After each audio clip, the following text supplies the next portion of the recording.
এটা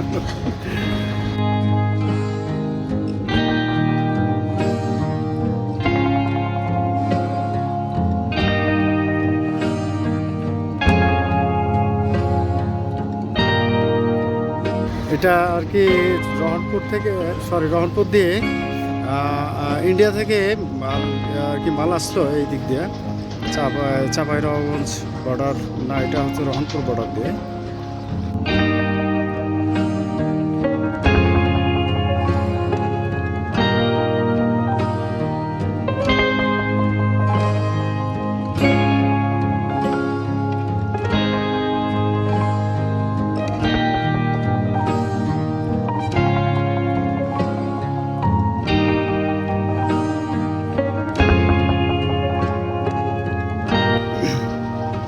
রহনপুর থেকে সরাসরি চলে যাবে বাংলাদেশ থেকে, রহনপুর হয়ে আর কি ইন্ডিয়া চলে যাবে। তো এই রেল যোগাযোগটা আসলে আমাদের শুধু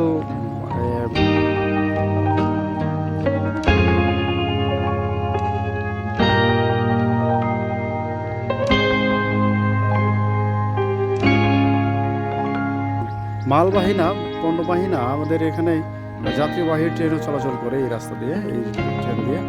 এটা আমি এর আগে আপনাদের ভিডিওতে দেখাইছি অবশ্যই। তো এই ছিল আজকের ভিডিওতে, যে আজকে আমাদের সরাসরি ইন্ডিয়া থেকে